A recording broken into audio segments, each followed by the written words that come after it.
Welcome back, everyone, to the Bear Struggle Plays YouTube channel. Today is Tuesday, November 11th, and I'm back bringing down some more college football plays for Tuesday night. We got some MAC action to look at tonight. We have Western Michigan going up against Bowling Green. Very important game for both of these teams. Have my best game pick and my two best player props for this matchup. Before that, let's talk about the plays we had on Saturday. I've got them right here in front of me. We had Georgia versus Ole Miss, plus 2.5 for Ole Miss. Couldn't have started off worse for Ole Miss on that pick. Georgia scored a touchdown. Jackson Dart hurt. New guy comes in, little 80-yard touchdown. Might not have been 80 yard. Might have been like 60-something yard touchdown drive.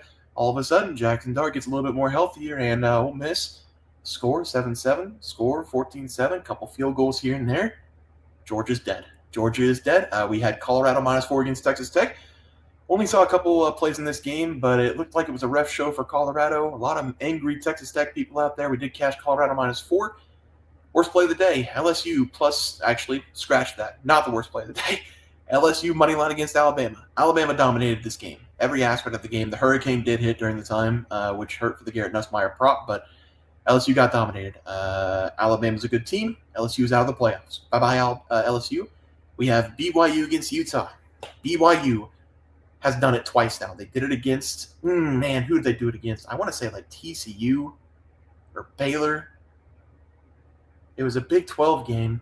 I don't know who it was. BYU's done it 2 of the last 3 weeks. They fourth quarter, last drive of the game, found a way to score a touchdown. They did it again against Utah. At night, Utah was +3. Everything was looking great for Utah.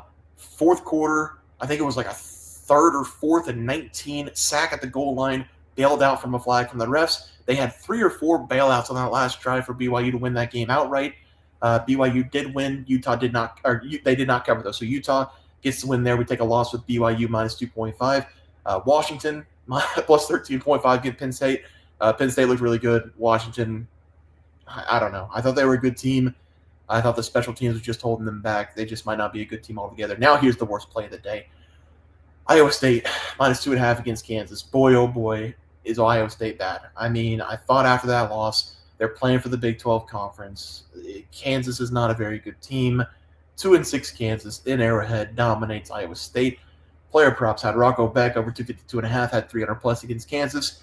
Garrett Nussmeier in that Hurricane over 287.5. He was horrible in that game. And then here's one that really hurt. Trevor Etienne had 25 yards in the first quarter on the first drive, and then he didn't touch the ball basically the rest of the game. I don't know what Georgia was doing with that, but maybe he got back in the doghouse. So 1 and 2 day on the player props as well. So not a great overall day on college. I think we had 5 and 7 day or something like that, a 4 and 6 day, something like that. But yeah, not the best day on college player props and college game picks on Saturday. This is an updated leaderboard, 10 games above 500 still. But we have to talk about some action on Tuesday night. And by the way, new place, Wi-Fi is working, so you get my beautiful mug once again.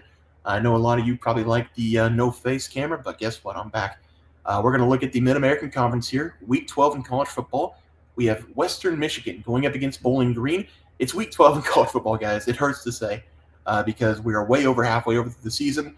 September starts, October, November, December, January. Those months just fly by. It's amazing how fast the back half of the year goes.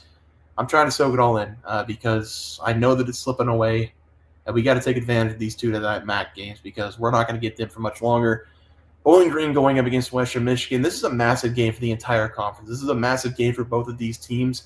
They're both coming in with a 4-1 record in conference play. The winner of this game not only helps out their chances for a conference title, it also locks them into a bowl game for the season with 6 wins. I do think that Bowling Green's going to win this game, but I'm not going to take them to cover the spread. I'm going to take Western Michigan here, +8 as the play. Bowling Green's the better team. On paper, Bowling Green's the better team. They're the favorite for a reason. This Western Michigan team this year, they've had some troubles trying to defend. They're one of the worst defenses in the NCAA this year. They're giving up 34.7 points per game. And while that defense has been giving up a lot of points, they have been flying around at the same time. 16 sacks this year, 5 interceptions, 10 fumble recoveries. They're giving up a lot of points, but they're also forcing a lot of turnovers. I do think Bowling Green will make a few mistakes in this game, giving Western some extra opportunities. If they do that, Western Michigan, they can run the ball. They've got 2 great running backs. They can kill the clock in this game. They could potentially win this game outright. I think 8 points is a lot. Hayden Wolf's not playing horrible football for Western Michigan, the quarterback. They can dominate Bowling Green on the ground in this spot. Bowling Green, again, the better team on paper, but I'm not going to take them to cover the spread. Western Michigan's been frisky. This is going to be winner is potentially a MAC champion. Loser has a lot of work to do. So I'm going to take the points in this one. Should be a well-contested game, +8 as the play for tomorrow. Let's go over some player props. And for the first player prop, we are going to be looking at Western Michigan going up against Bowling Green. How about Jalen Buckley? Over 58.5 rushing yards as the play. Wasn't sure what the player prop was going to drop at. Put it at 60.5 last night when I was making the graphics, but at 58.5 at 6 o'clock this afternoon on Monday night. So it's going to be 58.5 to play. The starting running back, Jay Nixon. We took him last week. He was able to cash us his over player prop rushing against Northern Illinois. His over-under for rushing yards in this game, 97.5. That's basically telling us that Western Michigan is going to try to run the piss out of the ball going up against Bowling Green. And I do think that's how they win this game. They've got potential to win this game on the ground alone. Western Michigan, they put up a lot of points per game. Most of the damage is done on the ground with Nixon and Buckley.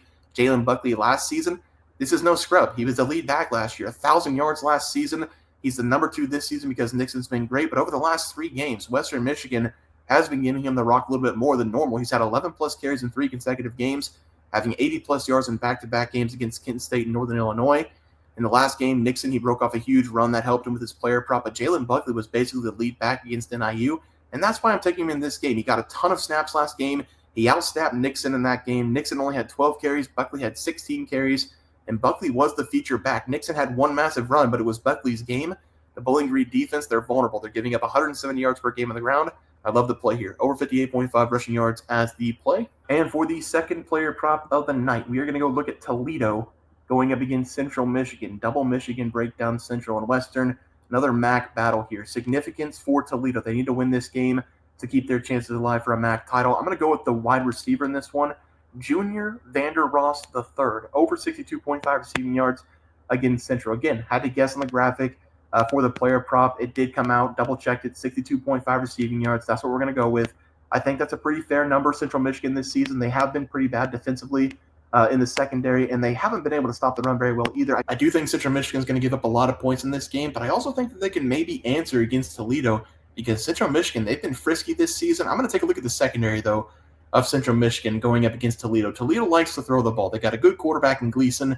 He led them to a 22-point fourth quarter win against Eastern Michigan in their last game, down by 14 points, going up against Eastern Michigan in the fourth quarter, able to outscore them 22-9 with the help of Gleason. That last quarter, he found 3 touchdowns, a 2-point conversion as well. Junior was one of those guys late in the fourth quarter who got himself a touchdown, and that was his 4th of the season. But he's been the favorite target for this Toledo quarterback all season long.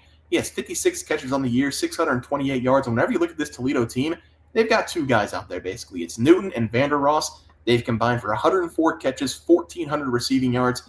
Everybody else on the team, they don't come close to receiving yards. They don't even combine to have more catches than these 2 players alone. So this is a Toledo team with 2 top targets. They're going to be used a lot in this game. I'm going to go with Vander Ross down the field in this one as the main guy. Give me his over 62.5 receiving yards as the final play. Let's go over the recap graphic. We're going to be taking Western Michigan plus 8.5 going up against Bowling Green. Again, this game's basically for the MAC title. One of these teams is going to win, set themselves up great. One of these teams is going to lose, need some help after this game. We have Jalen Buckley, over 58.5 rushing yards going up against Bowling Green. And then we have Junior Vander Ross III, over 62.5 receiving yards going up against Toledo. Guys, that's going to do it for the NCAA football plays and props for Tuesday, November 11th slate of games. If you guys enjoyed the content, please sure to drop a like on this video and subscribe to the channel below. See you guys next video, and thanks for watching.